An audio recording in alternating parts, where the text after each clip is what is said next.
Céline a déjà présenté la problématique générale de ce colloque, donc je me contenterai d'entrer rapidement dans le vif du sujet, qui est un paradoxe. C'est-à-dire que les nouvelles identités des malades sont aujourd'hui le produit de nouvelles pratiques médicales, de nouvelles épidémiologies, de nouvelles technologies qui mettent à mal la conception traditionnelle de l'opposition entre la maladie et la santé, comme une dichotomie, et qui créent une idée de continuum entre ces deux pôles, où on peut être à risque et donc jamais vraiment en bonne santé, ou on peut être malade à vie. Paradoxalement, cette idée d'un continuum entre maladie et santé, donc d'un état intermédiaire, a également une longue histoire. Et je vais donc m'intéresser ce matin à cette histoire qui remonte à l'époque de Galien, donc au IIe siècle de notre ère, et qui est débattue avec une ardeur particulière au Moyen-Âge, qui est la période sur laquelle je travaille. Donc on va s'intéresser à la période entre le XIIe siècle et le XVe siècle, où les médecins savants discutent de la question de savoir si on peut être ni sain ni malade. Donc existe-t-il un état intermédiaire entre la santé et la maladie? Ils discutent cette question autour d'une notion qui est la notion du neutre, l'état neutre. Donc, comme on l'a vu, cette idée moderne d'un état indéterminé émerge de la pratique médicale, de l'épidémiologie, de la biotechnologie. Et là, il y a une différence très importante entre la situation actuelle et le concept médiéval d'un état neutre. Donc, perspective historique, mais qui, je ne veux absolument pas suggérer qu'il y a une continuité entre ces concepts anciens et actuels. Le neutre médiéval n'émerge pas de la pratique, ou seulement indirectement, c'est surtout une question théorique spéculative, qui ont lieu dans le cadre de l'enseignement universitaire, basé sur le commentaire de textes qui font autorité. Et cette question prend donc son point de départ dans des difficultés textuelles et logiques. Il y a un conflit entre Galien d'un côté, Aristote de l'autre, donc deux grandes autorités, et le dernier, Aristote, nie l'existence d'un intermédiaire entre la santé et la maladie. La question prend aussi son origine dans les tensions internes à la pensée médicale galénique même. Donc c'est une question théorique, ce qui ne veut pas dire que la pratique médicale, donc la clinique, n'a aucune importance dans les débats sur le neutre, parce que cette question participe dans un débat plus large sur la spécificité de la médecine. Qu'est-ce que ça veut dire d'être médecin? Et en quoi le médecin fait autre chose que le philosophe, que le scientifique. Et certains médecins vont défendre la médecine comme un savoir toujours orienté à la pratique, comme une connaissance du patient individuel. Et c'est le concept de neutre qui permet, selon ces médecins médiévaux, de répondre plus spécifiquement aux besoins de chaque patient individuel. Donc, on va étudier donc, le corps neutre qui remonte donc, à l'Antiquité, à Galien, dans la médecine grecque, j'en dirai quelques mots. Puis on étudiera rapidement les débats médiévaux donc, qui commencent au XIIe siècle, à Salerne, dans le sud de l'Italie, puis se déplacent plutôt dans les nouvelles universités de Montpellier, de Paris et de Bologne, pour étudier aussi les ambiguïtés de cette notion qui ne va absolument pas de soi pour les médecins médiévaux, ne vont pas de soi. Et cette fragilité du concept tient à la définition de la santé même. Donc on va commencer par regarder rapidement comment les médecins médiévaux concevaient la santé. Donc qu'est-ce que la santé selon les médecins médiévaux? Je fais abstraction, je parle ici uniquement des médecins savants. Donc c'est une petite élite qui travaille dans les universités.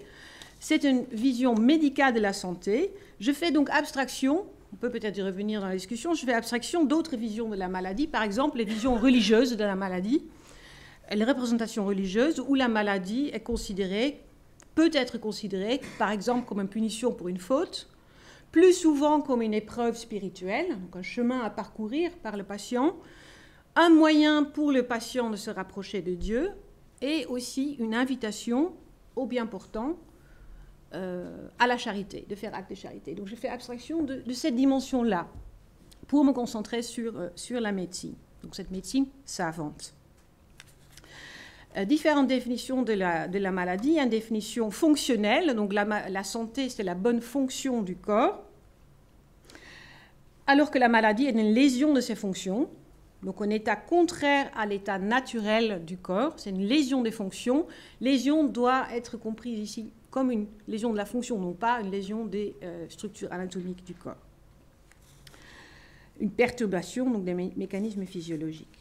Une autre définition, une autre approche définit la santé en termes de complexion ou de tempérament. Donc la complexion, c'est l'équilibre, la proportion équilibrée ou déséquilibrée entre les qualités, chaud, froid, humide et sec, dans le corps et par extension des humeurs. Donc quand cette proportion est équilibrée, le corps est en santé. Quand cette proportion est déséquilibrée, le corps est malade. Et puis finalement, il y a aussi une définition en termes de résistance, la capacité du corps à résister à des causes malsaines. Ces définitions ne sont pas forcément incompatibles. L'égalité de la complexion permet au corps de bien fonctionner. Donc, la santé se définit comme un équilibre, définition qu'on trouve aussi chez Aristote, mais les médecins médiévaux concèdent à la suite de Galien qu'un corps ne peut pas être parfaitement équilibré. Donc cet équilibre est toujours une norme idéale, ce n'est pas une réalité. L'équilibre parfait n'est pas de ce monde. Donc dans la réalité, on trouve des équilibres individuels qui sont différents pour telle ou telle personne et qui permettent de fonctionner de manière juste. Donc là, alors que l'équilibre parfait reste toujours une construction théorique. La complexion individuelle varie également selon les âges de la vie, selon l'influence des facteurs extérieurs. C'est un concept qui est à la fois collectif et individuel, stable et fluctuante. Donc c'est un concept extrêmement plastique. Et Galien avait déjà noté qu'une conception trop stricte de la santé conduit à considérer que tous sont malades, donc au dogme de la souffrance perpétuelle. Donc le médecin a besoin d'un concept plus large de la santé, ce qui ouvre l'idée de la santé comme une latitude et une approche donc, individuelle de la santé et de la maladie. Et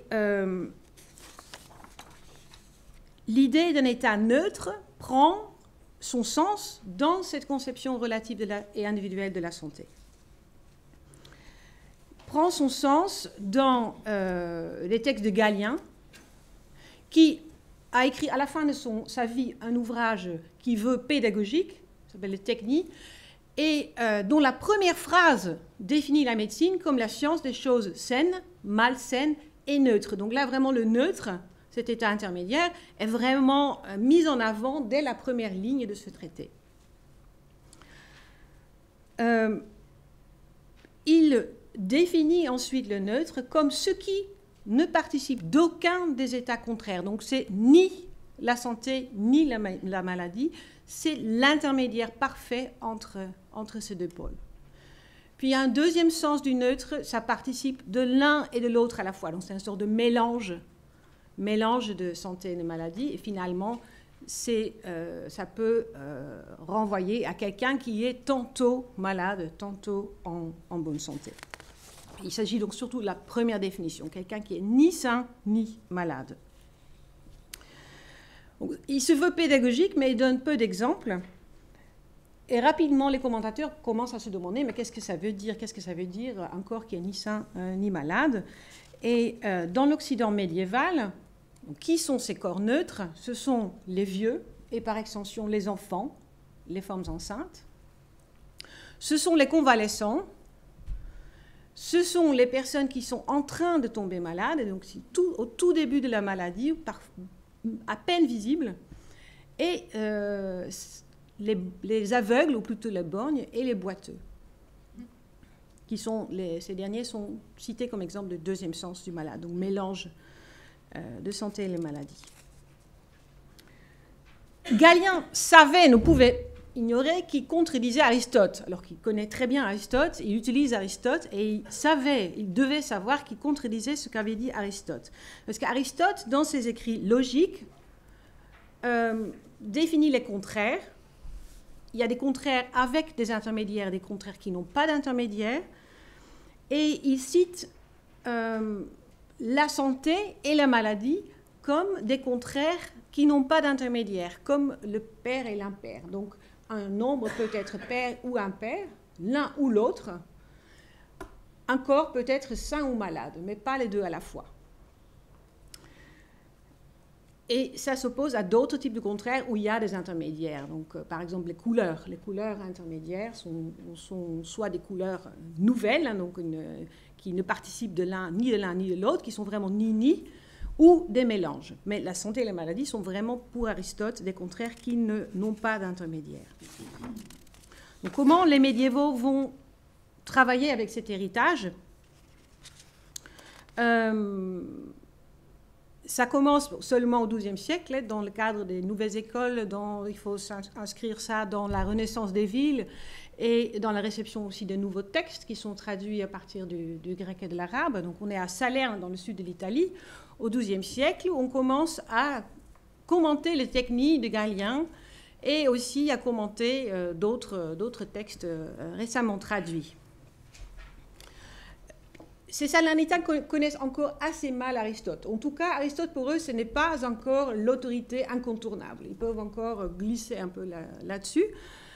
Ils doutent peu de l'existence d'un état intermédiaire et ils inventent un nouveau terme. Donc, ils parlent, et ça peut sembler inoffensif, mais ce ne l'est pas. Neutre, chez Galien, c'est un adjectif. Donc, santé et maladie, ce sont des substantifs, et neutre, c'était un adjectif. Dans les traductions sur lesquelles travaillent les Salernitains aussi, ils introduisent un nouveau terme, neutralité. Donc la neutralité se trouve maintenant juxtaposée à la santé et à la maladie. Donc c'est vraiment, ça suggère que la neutralité est quelque chose. Donc ce n'est pas juste un qualificatif, c'est vraiment quelque chose.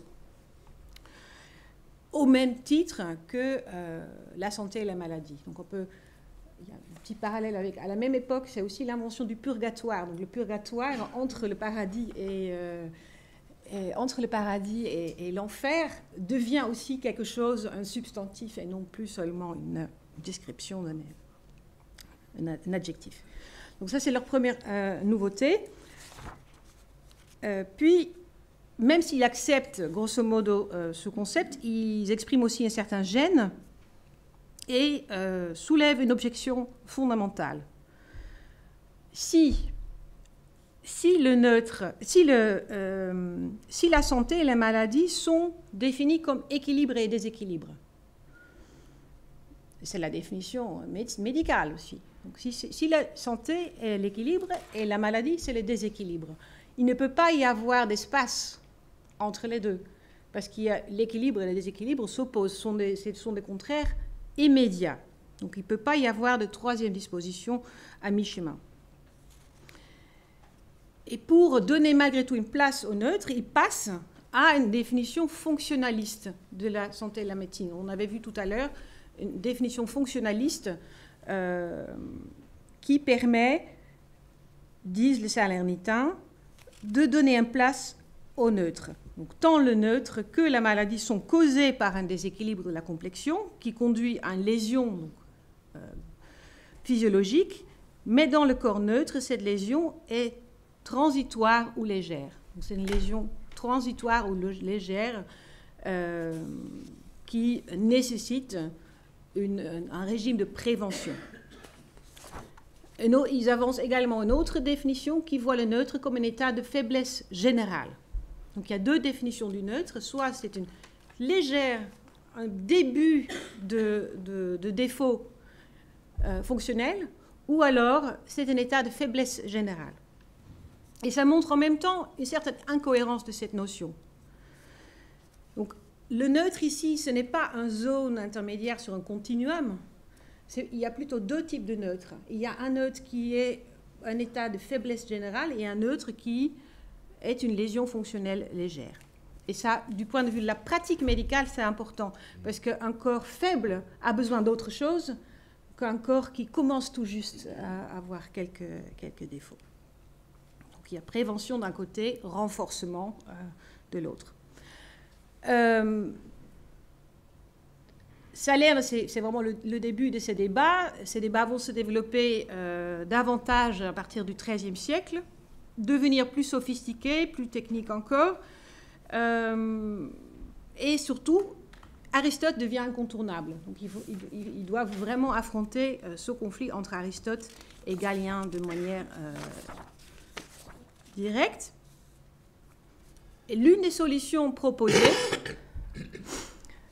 se fonde sur une opposition entre une conception stricte de la santé, donc en termes de complexion, qui disent que c'est un jugement intellectuel, donc un jugement théorique, c'est une définition théorique de la santé, c'est la définition des philosophes, c'est fondé sur la connaissance des causes invisibles, mais il y a aussi un autre regard, il y a le regard du médecin. Le regard du médecin sur la maladie et autres. Le médecin voit les effets, il a besoin d'une conception plus souple, fondée donc sur la fonctionnalité du corps.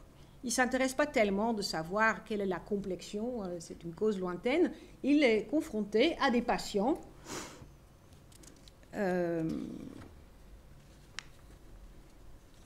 qui sont neutres, qui apparaissent à lui comme neutres.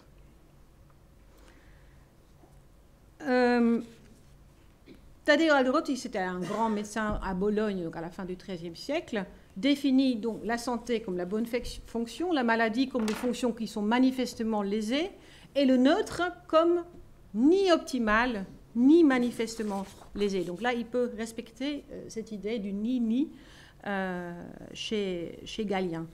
Arnaud de Villeneuve, un autre grand médecin à la même époque, mais à Montpellier, note que dans sa pratique, le médecin est confronté à différents types de corps, à trois types de corps. Il y a ceux qui ont des fonctions parfaites, il y a ceux qui ont des fonctions médiocres et ceux qui ont des fonctions mauvaises. Donc la santé et la maladie se placent pour lui sur un continuum, une plage de médiocrité, donc une résistance médiocre à la maladie, un déséquilibre médiocre de la complexion et des fonctions médiocres.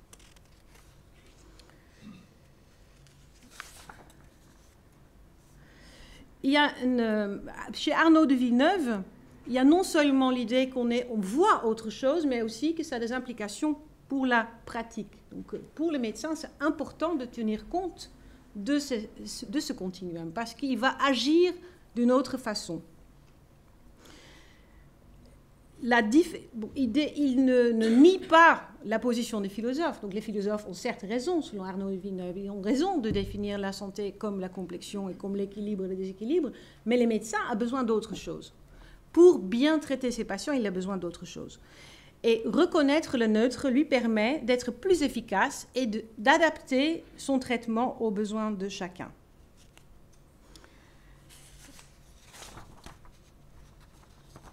Donc le neutre permet une prise en charge individualisée du patient lorsque le corps est en bonne santé, c'est-à-dire que la complexion est équilibrée. Ça ne veut pas dire que le médecin n'a rien à faire pour les médiévaux. Il doit conserver cette santé, il doit faire en sorte que le corps reste dans l'équilibre. C'est-à-dire si le corps, il doit le traiter avec le semblable. Si le corps est plutôt chaud, il faut lui donner aussi un régime dominé par le chaud, parce qu'il faut qu'il reste dans cet état. Lorsqu'il est malade, il faut un traitement curatif, donc il faut viser la guérison, il faut ramener le corps à l'équilibre, et il faut donc le traiter avec des contraires. Donc s'il est froid, trop froid, il faut lui donner des médicaments qui sont chauds pour rééquilibrer la complexion. Et pour Arnaud de Villeneuve, il faut aussi envisager des traitements combinés. Donc lorsque le patient est dans un état intermédiaire un peu difficile à établir, le médecin doit faire appel à un autre type de traitement, donc un traitement combiné entre la conservation et la guérison. Donc, Arnaud de Villeneuve est parmi les défenseurs les plus convaincus de l'utilité du neutre pour la pratique du médecin. Ce n'est pas accepté par tout le monde. Les critiques du neutre pouvaient s'appuyer sur Aristote, comme on l'a vu, mais aussi sur des nouvelles sources, notamment sur Avicenne et Averroès, qui commençaient aussi à être connus en Occident à cette époque, l'époque de Arnaud de Villeneuve, de Taddeo Alderotti. Et Averroès, aristotélicien, rejette le neutre de manière explicite. Ce que j'ai noté, oui, en faisant appel à une définition fonctionnaliste. Donc, quand on est malade, on a une lésion fonctionnelle. Quand on est en bonne santé, il y a absence de lésion fonctionnelle. Il n'y a rien entre les deux. Donc, il ne peut pas y avoir d'entre deux. Une lésion légère relève de la maladie, une fonction faible relève de la santé. Donc, il maintient ces dichotomies, mais à l'intérieur de chaque pôle, il y a des degrés. Avicenne, lui, dit que le médecin n'en a pas besoin. Il a juste besoin de santé et de la maladie pour bien traiter ses patients. Et c'est Taddeo Alderotti qui reprend l'argument d'Avicenne pour dire qu'il n'y a pas de traitement intermédiaire. Le traitement intermédiaire n'existe pas parce que le traitement intermédiaire, c'est seulement un mélange du traitement conservatif et de conservation et la guérison. Il ne peut pas y avoir de prise en charge spécifique du corps neutre. Une autre limite de ce concept, c'est un changement de la définition du neutre. Donc, il était défini comme une absence d'une lésion fonctionnelle perceptible et les médecins commencent à le définir maintenant comme la présence d'une lésion fonctionnelle imperceptible. Donc, ça, là encore, quand on travaille sur ces scolastiques, c'est parfois un peu désespérant parce que c'est toujours des glissements qui semblent vraiment minimes et ils ne vont pas contredire leurs autorités ouvertement, mais c'est dans ces petits glissements qu'il faut qu'on voit des changements qui sont vraiment importants. Parce qu'une absence de lésion fonctionnelle perceptible, c'est autre chose que la présence de lésion fonctionnelle imperceptible. Donc là, on touche presque au risque, à la notion de risque, quelque chose d'invisible qui peut s'actualiser. Mais si c'est invisible, ça remet en cause cette défense du neutre d'un point de vue clinique. Parce que si c'est invisible pour le médecin, si c'est invisible pour le patient, hein, le patient ne le sait pas. Et si aussi l'entourage ne peut pas le renseigner, qu'est-ce qu'on peut faire avec cette notion de risque s'il y a rien? Alors, et dernière limite de cette idée de neutre et d'intermédiaire, c'est le concept même de la santé relative. Donc ça avait été inventé, Galien l'avait introduit pour encore raffiner l'idée que chacun a sa santé, et chacun a ses petites variations. Et il faut donc introduire le neutre. Mais puisque la santé est toujours individuelle, il y a une réticence très forte chez les médecins médiévaux pour considérer ces groupes qu'on peut caractériser de fragiles, donc les femmes enceintes, les vieux, les enfants, de les considérer, et les handicapés aussi d'ailleurs, de les considérer comme malades. Parce que la maladie, c'est par excellence quelque chose d'aigu, c'est quelque chose de transitoire, ou de brutal, ou de total aussi. Le handicap n'est pas une maladie. Et d'ailleurs, dans les hôpitaux médiévaux, les handicapés sont souvent refusés avec cet argument-là. Le handicap chez eux n'est pas une maladie parce que c'est leur état normal. Donc on ne peut pas considérer ça comme une maladie. Et du coup, le neutre, les vieux, en vérité, sont sains parce qu'ils sont sains par rapport à leur tranche d'âge. C'est normal pour eux d'être un peu faibles. On ne peut pas les considérer neutres pour ni malades, mais ni même neutres. Et donc je finirai donc sur ce paradoxe. D'un côté, il y a une fragilité théorique de ce concept. En même temps, dans la pratique médicale de la fin du Moyen-Âge, il y a cette floraison des régimes de santé qui, pour ces groupes fragiles, pour les vieux, pour les convalescents, pour les enfants, pour les femmes enceintes, et surtout, à la fin du Moyen-Âge et la Renaissance, voit la prolifération des traités et de toutes sortes de traités sur la prise en charge des vieux. Et on spécule sur la possibilité de ralentir le vieillissement, donc d'étendre la durée de la vie, de prolonger la vie. Et cette prolongation de la vie transcende les buts traditionnels de la médecine. Donc je vois, s'il y a une troisième voie en médecine, c'est peut-être là, c'est dans la prise en charge des vieux, dans la prolongation de la durée de la vie, et aussi dans l'invention de nouveaux remèdes qui ne sont pas ces remèdes pédestres, des bouillons de poulet qu'on donne aux convalescents. Donc là, on entre dans le domaine de l'alchimie, on va donner de l'or potable, on va broyer des perles pour essayer de prolonger la vie.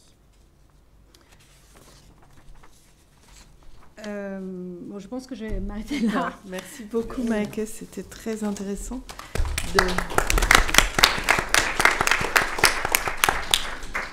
C'est fascinant de voir comment cette pensée médicale qui s'inscrit dans la réception, le commentaire, le débat, justement, procède par glissement. J'ai trouvé ça très, très subtil. Et je me posais une première question et puis je vais tout de suite ensuite passer la parole aux personnes qui sont ici, dont je suis sûre on aura plein de questions. Je me demandais en fait si il était possible d'imaginer que le statut neutre entraînait des conséquences juridiques ou sociales, ou finalement il n'y a aucun signe de cela dans les textes. Ça dépend un petit peu si vous comprenez par neutre vraiment le concept technique discuté par les médecins, oui, ou plutôt le statut de ces groupes fragiles, qui ne sont pas forcément... Parce que tout le débat chez les médecins, c'est de savoir est-ce qu'on peut caractériser ces corps comme neutres. Bon, le neutre technique, je dirais que ça reste vraiment à l'intérieur du débat médical, mais il va de soi que le statut des personnes âgées ou des handicapés ou les femmes enceintes ou les enfants, ça a évidemment des implications sociales, tout comme l'idée que tous ont besoin de médecine. Parce que là, aujourd'hui, avec le risque, on a une vision un peu angoissante de la santé et de la maladie, parce qu'on est tous potentiellement atteints, et même si on est guéri, on est potentiellement... La médecine médiévale, c'est aussi une médecine où on a tous besoin de soins, mais au bout du compte, c'est plus rassurant, c'est une conception plus optimiste. Si on suit le régime, on va bien. Oui. Mais c'est... Oui, bien sûr. C'est... Ouais. Et l'autre chose, c'est de savoir si vous pouviez un petit peu poursuivre. Vous avez fait allusion à l'articulation entre pensée religieuse et pensée médicale, avec une petite allusion aussi au concept de purgatoire à l'époque. Je me demandais si vous pouviez poursuivre sur l'articulation entre les deux, et si on trouve aussi une forme de pensée du neutre dans les théories religieuses sur le corps, ou si c'est trop difficile comme question. Non, c'est très difficile, parce que la scolastique, c'est vraiment un discours qui procède par tradition. Donc, certes, il y a des importations de notions qui passent d'un discours à un autre. Mais je l'ai vu souvent dans d'autres contextes. Par exemple, pour la génération, c'est très clair. De l'embryologie, c'est très clair. Mais pour le neutre, je ne l'ai pas tellement vu.